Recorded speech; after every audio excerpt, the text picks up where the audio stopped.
We've seen The Lonely Astronaut before. We watched Mark Watney science the hell out of a potato, and we watched Ryan Stone white-knuckle her way back to Earth. For a decade, sci-fi has been obsessed with the survival narrative, a gritty solo masterclass in human stubbornness. It's man versus the void, and usually, the void is winning. But Project Hail Mary, and specifically through the lens of directors Phil Lord and Christopher Miller, feels like a pivot. It takes the foundation of survival and asks, what happens after you've secured your oxygen? It moves us from survival sci-fi to something much rarer, communication sci-fi. Science fiction does not always need bigger explosions. Sometimes it just needs a better question. Project Hail Mary takes a familiar setup, one man alone in space, and turns it into something more interesting. This is not just a survival story, it's a film about intelligence, cooperation, sacrifice, and the strange hope that maybe the universe is not only hostile, maybe it is also understandable. There are science fiction films about war, there are science fiction films about fear, and then there are science fiction films about discovery. Project Hail Mary wants to be the kind of movie that reminds you why discovery matters, not just as spectacle but as drama, not just as science but as something deeply human. So in this video, I want to break down the story, the cast, the craft, and whether this adaptation understands what made Andy Weir's novel work in the first place. This is a full spoiler review. This channel covers the film genres of sci-fi, horror, action-adventure, prop culture, and all things geek. So if you want more deep dive videos like this, remember to subscribe and hit the notification bell to be aware of my new content. Hi, I'm Rob, and this is A Constantly Racing Mind.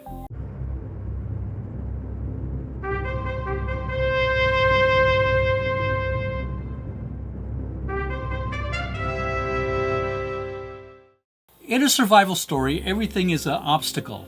A rock is a hazard. A vacuum is a death sentence. But in a communication story, everything is a potential bridge. Lord and Miller have spent their careers taking chaotic, disparate pieces, whether it's plastic bricks or multiversal spiders, and finding the connective tissue. Here, they apply that to the ultimate barrier, the literal space between two species. Now, if The Martian was about the math of staying alive, Project Hail Mary is about the math of understanding.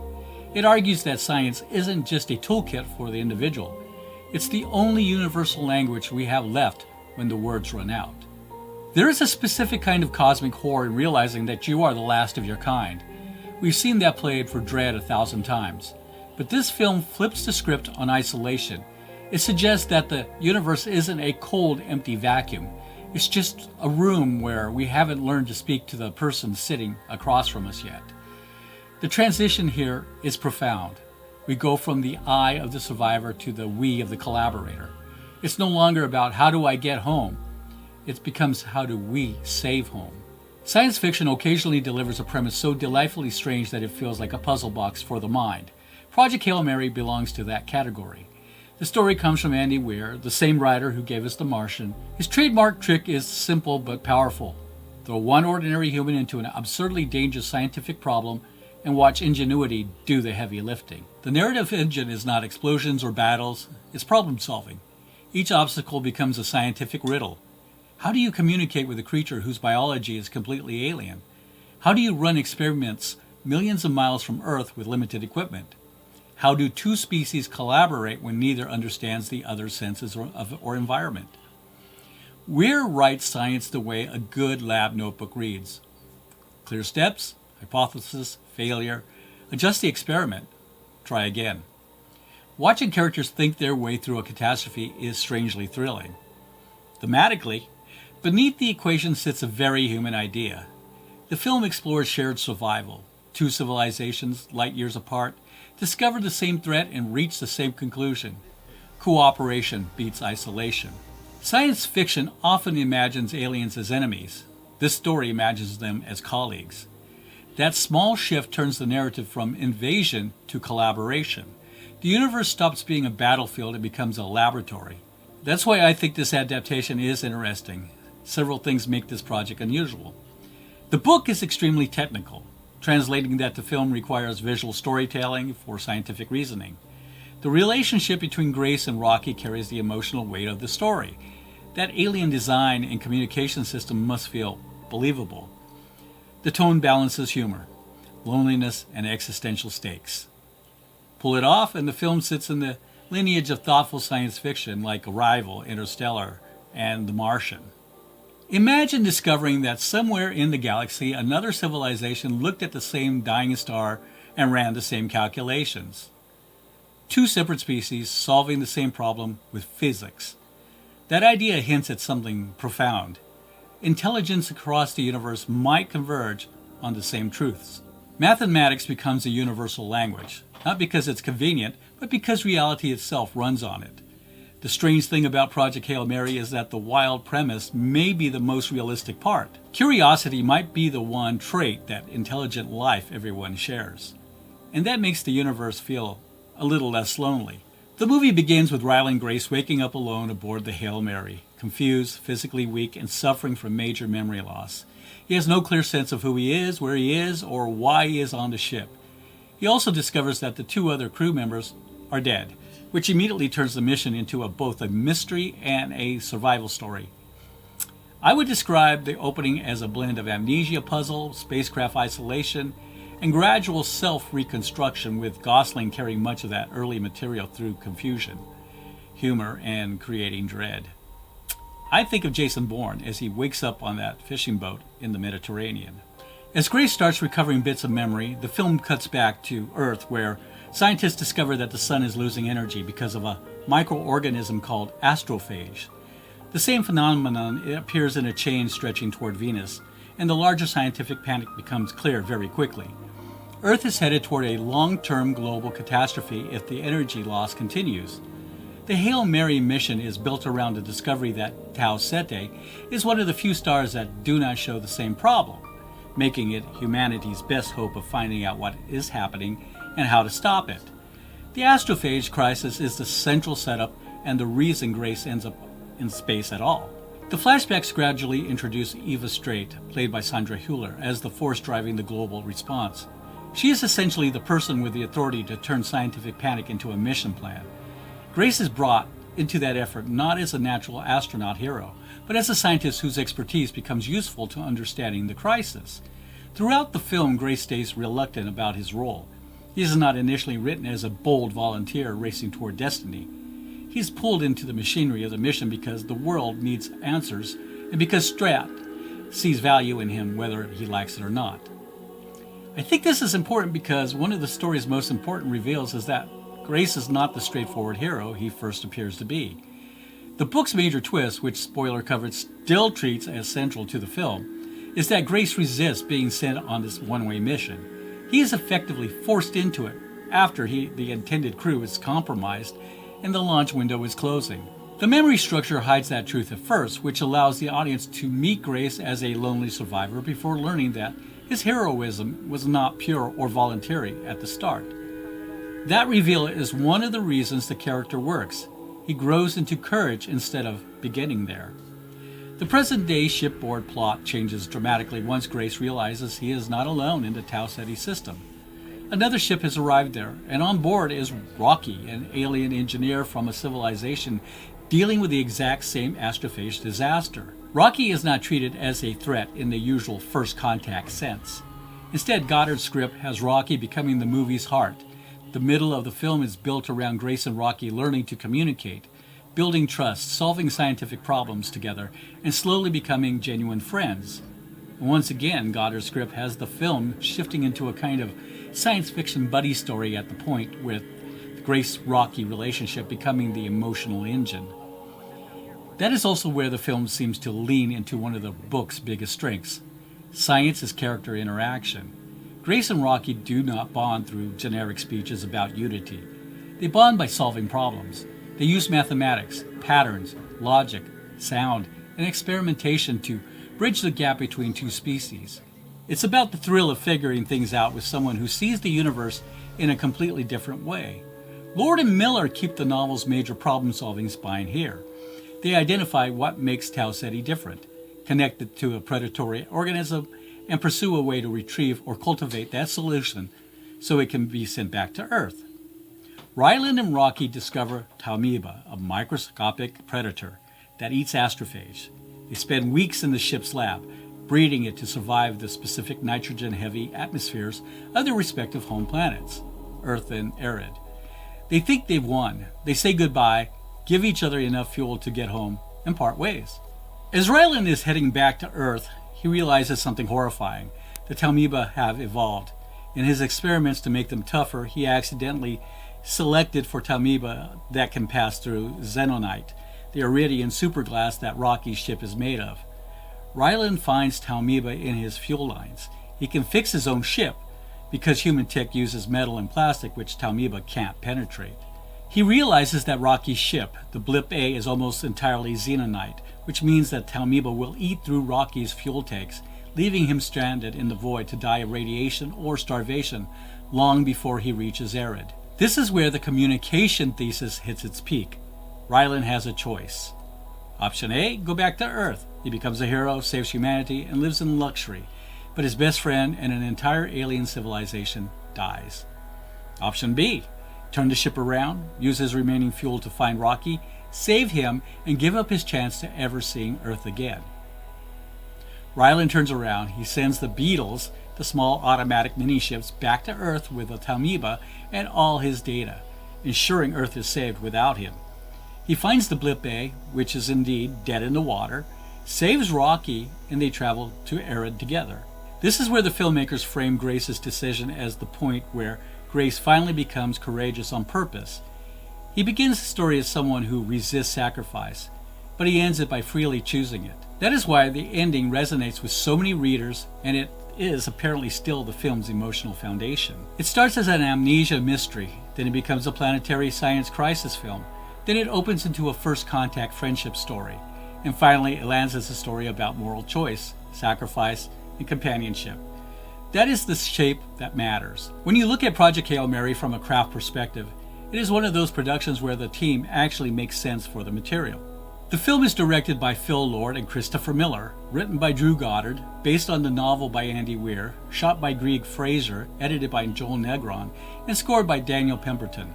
Principal photography began on June 3, 2024, wrapped up on October 26, 2024, and the production was based in the United Kingdom, including work at Shepperton Studios, Portsmouth, and the Mullard Radio Astronomy Observatory near Cambridge.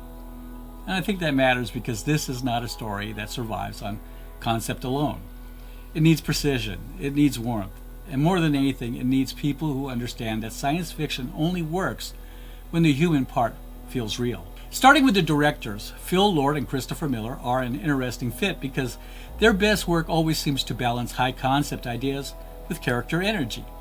Whether you look at Cloudy with a Chance of Meatballs, the Lego Movie, the Jump Street films, or the Spider-Verse work that they help shape, the pattern is pretty clear. They know how to make complicated genre ideas feel fast, accessible, and emotionally readable. And that is exactly what Project Hail Mary needs. Because this story could go wrong in two easy ways. It could become too clinical with the science drowning out the emotion, or it could overcorrect and become soft, losing the engineering logic that makes Andy Weir's work distinctive in the first place. Coming out of the theater, I begin to think, what if Christopher Nolan had directed Project Hail Mary? We would have probably received a visual masterpiece, a cold, silent epic about the survival of the species, framed by the crushing gravity of a dying sun. God, it would have been impressive, certainly. But it might have missed the point. The magic of Andy Weir's story isn't just the physics, it's the science teacher energy of Ryland Grace. This is where Lord and Miller excel. While Nolan's protagonists often feel like stoic archetypes, Lord and Miller specialize in the underdog, the character who is terrified, making jokes to keep from screaming and failing forward until they succeed. In a story that relies entirely on a budding friendship between a human and a five-legged alien, you don't need a director who treats science as a cold equation. You need directors who understand that the most complex technical element of the film is the chemistry between two beings who don't even speak the same language. They don't just show us the solution to the problem. They show us the joy, the frustration, and the humor of the person solving it. In their hands, Project Hail Mary isn't a lecture on stellar physics. It's a celebration of curiosity and the universal language of friendship. The screenplay comes from Goddard, and that may be the strongest piece of the creative chain. He already adapted Andy Weir's The Martian, which earned him an Oscar nomination, and his genre resume is loaded with material that relies on pace, structure, and tonal control, including Cloverfield, The Cabin in the Woods, and major television works as Buffy, Alias, Lost, and Daredevil. That background matters here because Project Hail Mary is not a simple adaptation problem. It is not just about condensing a novel. It's about translating scientific reasoning, memory structure, and first contact emotion into something cinematic without losing what makes the book work. Goddard has already shown he can adapt Weir without sanding off the science, and that is important because the science in these stories is not decoration. It is the drama. As for Andy Weir's own career, he spent 25 years as a software engineer, working for companies like Blizzard, where he worked on Warcraft 2. He began writing The Martian as a series of free blog posts on his website. He only put it on Amazon for 99 cents because readers asked for a way to read it on their Kindles. He is the son of a physicist and an electrical engineer. He describes himself as a lifelong space dork who writes his own software to double-check the orbital mechanics and physics in his books. Weir's style is very distinct and for some polarizing. It is often described as MacGyver in space. He prioritizes real-world physics. If a character needs to survive, they don't get lucky, they do the math. His protagonists such as Mark Watney, Ryland Grace, and Jazz Bashira, his female character from Artemis, all share similar voice.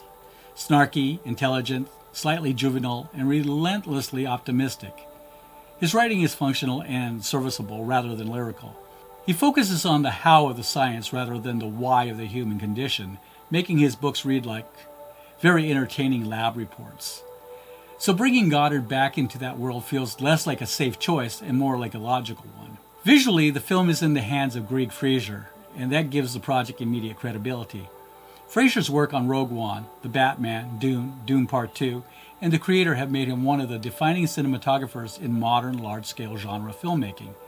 He won the Academy Award for Dune, and the common thread across his work is that even his biggest worlds still feel photographed rather than manufactured. Now that is a huge deal for a movie like this, because Project Hail Mary has to sell both scale and intimacy. It has to show the vastness of space, the isolation of the ship, and the emotional wear of Ryland Grace without letting the whole thing become cold. It's also noted that the film was shot for IMAX and that Fraser used large format digital photography, with Lord and Miller discussing a film out process to add warmth and texture to the image.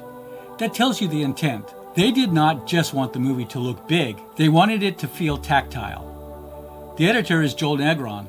Negron's notable work includes films like Thor Ragnarok, Cocaine Bear, the Transformer films, and Jungle Cruise, which suggest a strong handle on pacing, tonal balance, and crowd-pleasing rhythm. For Project Hail Mary, that matters because the film has to juggle amnesia, structure, scientific exposition, suspense, comedy, and emotional payoff without losing momentum. The score is by Daniel Pemberton, and that is another strong fit. Pemberton has built a reputation for scores that actually have personality. His works include The Man from U.N.C.L.E., King Arthur, Legend of the Sword, Enola Holmes, and especially the Spider-Verse films, where the music had to support speed, emotion, identity, and chaos all at once. He was confirmed as the composer for Project Hail Mary in 2025. Pemberton is also a good choice because this film needs more than generic space awe music. It needs a score that can carry loneliness, danger, discovery, and the emotional oddness of a friendship that crosses species. That is a weird assignment, but Pemberton is good at weird. He tends to write music that feels active rather than passive. And for a story built around curiosity and problem solving, that seems like the right instinct. On the production side, one of the most interesting details is that the filmmakers emphasize practical builds rather than defaulting to green screen heavy shooting. Christopher Miller said that there was not a single green screen used in the traditional sense, then clarified that this did not mean that the film avoided VFX. It meant the production built major environments physically, especially the interior of the Hail Mary spacecraft, and used effects to extend those spaces rather than replacing the whole world with blank digital emptiness. That practical foundation came through production designer Charles Wood, whose past work includes Guardians of the Galaxy, Doctor Strange, and Avengers Endgame. So this is not just a space movie set situation. It's a design problem. The ship has to feel functional, livable, and believable as a mission environment. The actors need real space to move in. The lighting needs surfaces to interact with. And the whole film benefits when the environment feels like a place rather than a render. The VFX side is still major. Multiple visual effects vendors were involved, and the reports indicate that the film contains well over 2,000 effect shots. But the philosophy appears to be clear. Build what you can, extend what you must. And then there's Rocky. That may be the most important production choice in the whole film. While most blockbusters would have reached for a CGI preset, Lord and Miller went back to the 17th century. To bring Rocky to life, they looked to bunraku, a traditional form of Japanese puppetry where a collective of operators move a single figure in perfect synchronization. The director cast James Ortiz, a master of puppet design, and treated him like the modern-day Frank Oz. This wasn't just a voice in a booth. Ortiz was on set, leading a team of Rocketeers and providing a physical improvisational presence that Ryan Gosling could actually look at, touch, and play against. Even the high-tech moments were grounded in the physical. They used the Waldo, a fully animated Rocky that mirrored the movements of a puppet being manhandled off camera. By choosing fiberglass and rods over pure pixels, the production ensured that the communication at the heart of the film wasn't just a script beat. It was tangible, handcrafted reality. And that is really the takeaway from the craft side of Project Hail Mary. This is not just a movie with impressive names attached. It is a movie where the names align with the material's actual risks. Lord and Miller bring clarity, wit, and emotional accessibility. Goddard brings proven experience, adapting Andy Weir without flattening the science. Fraser brings visual credibility and scale. Joel Negron brings control over structure and timing. Daniel Pemberton brings musical invention. And the production design and VFX team appear to have built the film on a practical foundation rather than relying on digital weightlessness. For a story like this is the right team to put it all together. Because Project Hail Mary needs to feel intelligent without becoming dry, emotional without becoming sentimental, big without becoming hollow, and at least from the production side, this team gives the film a real chance to pull that off. When you get past the concept and science, Project Hail Mary still has to work as a performance piece. Because no matter how clever the premise is, the story lives or dies on whether you believe the people at the center of it. And that starts with Ryan Gosling as Ryland Grace. Gosling is carrying the weight of the entire film, and on paper, he is a very smart choice for the role. Grace has to do a lot.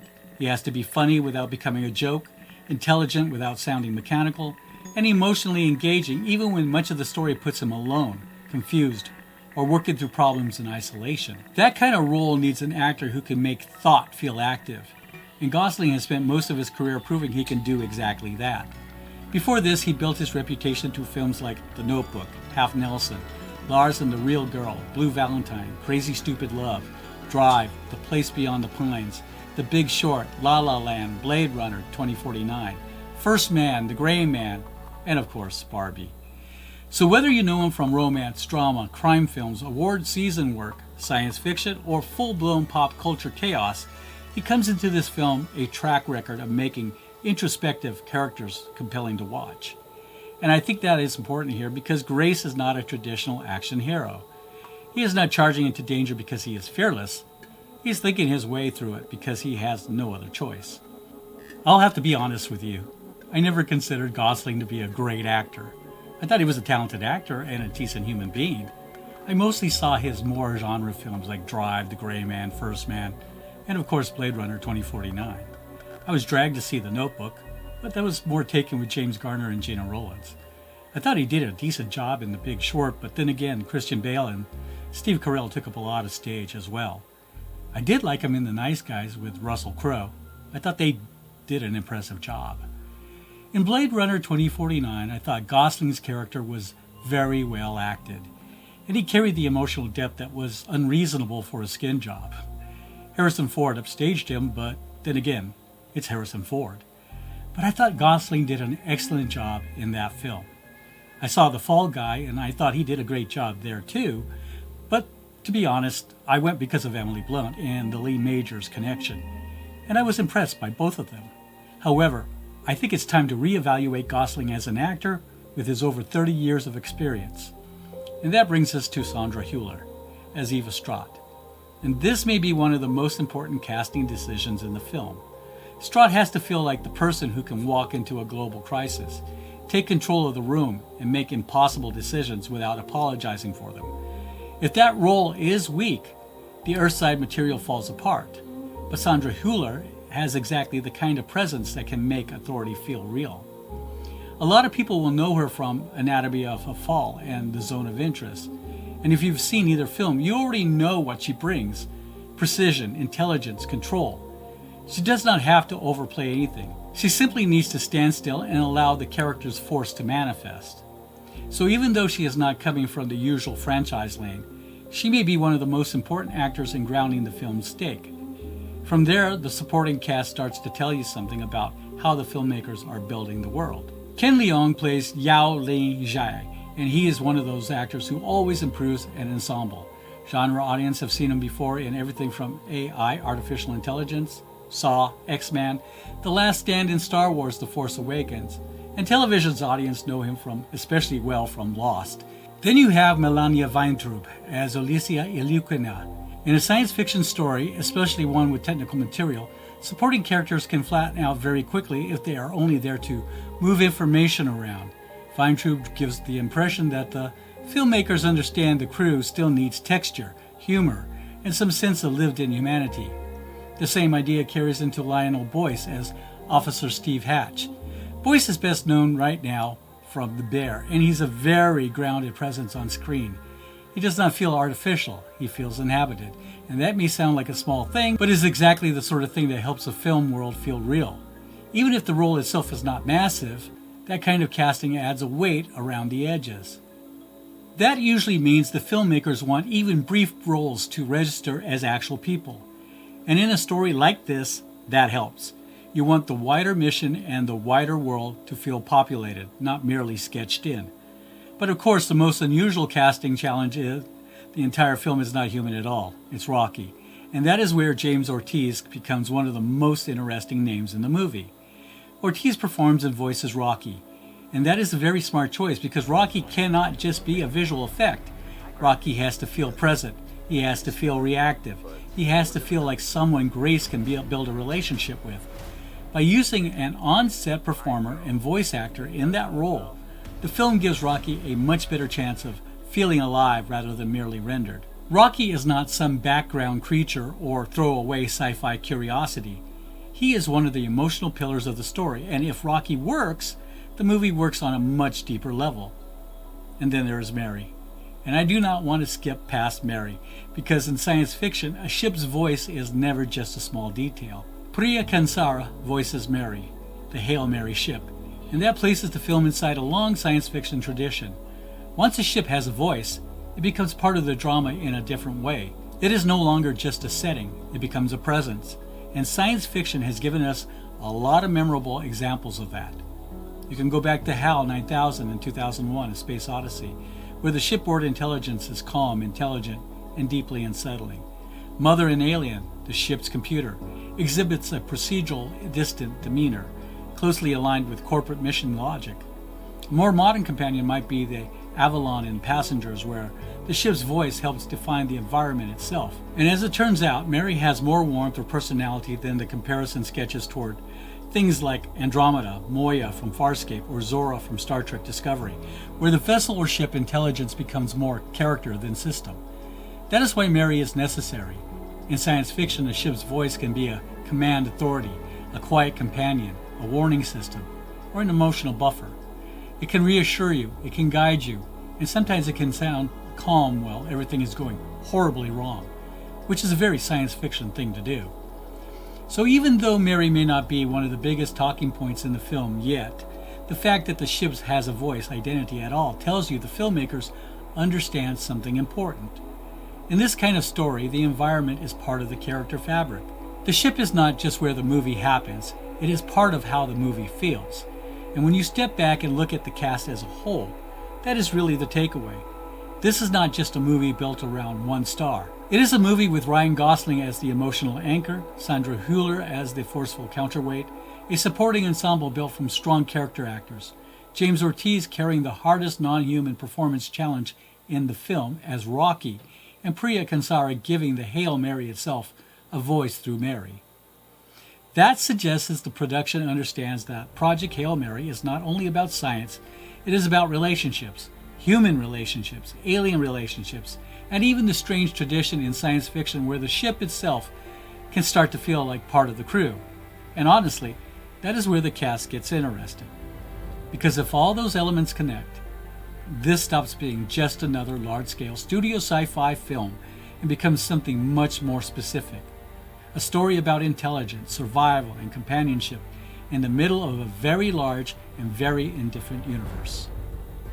Hey, before I get into the final score, it is worth looking at where the broader critical response landed. And at least right now, the aggregate picture is strong. As of now, Project Hail Mary is sitting at a 94 on Rotten Tomatoes from 139 critic reviews and at 78 on Metacritic from 34 reviews, which puts it in the zone where critical support is clearly strong, even if not every reviewer was equally swept away by it. In other words, this is not a split reaction. This is a film that most critics seem to like, with the main disagreement over just how much they liked it. Sandra Hüller's performance was top-notch. I was glad to see her in this as the initially cold leader who carried the weight of the world on her shoulders, only to see the humanity slip through. If you haven't seen her films before, do yourself a favor, at least go see Anatomy of a Fall and The Zone of Interest. They show up on streaming every now and then. When I heard that there was a alien creature involved played by a puppet, I had to pause for a moment, and then I thought, so what? Did anyone say Yoda? Or Farscape? Whether it's CGI or a puppet, all that matters is the human who plays the part. I think of Andy Serkis in Gollum or Amy Pandoran from Avatar. In this case, James Ortiz as an actor gave Rocky the heart and the connection needed to bring aliens and humans together. I have great praise for Mr. Ortiz and the character he brought to life. Lord and Miller deserve my praise. As noted before, they keep the balance among the science, the humor, and the existential dread of humanity's death in check and keep the film moving and fun. If you've seen these two in interviews, you will notice two big kids who love making movies fun. And in spite of the fact that this film takes place mostly in space, it is beautiful and colorful. The planets, the views, the planets, and space remind me of 2001: A Space Odyssey. They are that gorgeous. Pemberton's musical score was fun and helped keep the mood bouncing along, mixing beautiful choral and fun orchestral sections. Overall, this is just a great movie. Everything came together just right. The 2.5-hour running time goes quickly as we are genuinely invested in Gosling's character's adventure and his journey of discovery, both scientific and emotional. We learn with him who he was and who he chose to be. Gosling just jumped up on my list of outstanding actors. Not bad from a kid from the Mickey Mouse Club. Oh yes, the end of the film. The film doesn't end with a definite goodbye to Earth. Instead, it offers a dual resolution, one of global survival and one of personal choice. After the frantic competence porn panic of the Talmuba crisis, Lord and Miller pull the camera back on Earth for a sequence that feels like a cold, hard exhale. We see an icebreaker cutting through a frozen, desolate sea, a reminder of the astrophage winter humanity barely escaped. Inside, we find Eva Stratt. She isn't in a bunker or a boardroom. She's on the front lines, reviewing the digital logs and the physical cargo that Ryland's Grace sent back on the Beatles. There's a tactile, heartbreaking moment where she sifts through the hull, the biological samples of the Talmuba, which will finally reignite the sun, and the hand-carved figurine Rocky made for Grace. It's the ultimate proof of communication sci-fi, a piece of alien art as a receipt for humanity's survival. Then we jump forward. The camera finds Ryland on Arid. Rocky fetches Ryland from his home, and he leaves with Rocky, and they stroll down a foggy beach. Rocky delivers the technical update. It'll take 4 years to build a ship capable of carrying Ryland back to Earth. The invitation is on the table. Ryland doesn't give us a heroic yes or tragic no. He just simply says, I'll think about it. The movie ends as Ryland reaches a classroom set out on his beach inside of his environment biodome, As he begins today's lesson to a class of Eridani's children, Ryland Grace is finally at peace with the man he became in the dark. Now, some critics have argued that the film suffers from too many endings. The goodbye, the realization, the rescue, the Strat reveal, and finally, this offer of a return. But I'd argue the final act isn't a pacing flaw, it's an emotional odyssey. By showing us Strat and the physical artifacts of their friendship, Lord and Miller ensure that the communication we've been tracking for 2 hours isn't just a plot point. It's the legacy that saved two worlds. It's an ending that refuses the easy binary choice of stay or go, and instead celebrates the fact that, for the first time in his life, Ryland Grace finally has a choice worth making. This is definitely a 5 out of 5 stars for me. Other critics love this movie, and I understand why. I was 13 when Star Wars: A New Hope came out, and that film changed my outlook on life. This movie made me fall in love with science fiction films again. I felt like that 13-year-old kid once again. And if you've been watching A Constantly Racing Mind for a while, you already know why this one interests me. This is the kind of film that sits right at the intersection of genre storytelling, filmcraft, and bigger cultural ideas. It is not just about whether the movie works scene to scene, it is about what kind of science fiction we are rewarding when we show up for it. So let me know where you landed on Project Hail Mary in the comments. And if you enjoy film reviews, deep dives, genre history, and all the strange threads that connect them, subscribe to A Constantly Racing Mind. There is always more to unpack. And if you want to support Constantly Racing Mind, check out the merch below. And if you're seeing Project Hail Mary in theaters, check out Run P before the show so you know the best time to step out without missing anything important.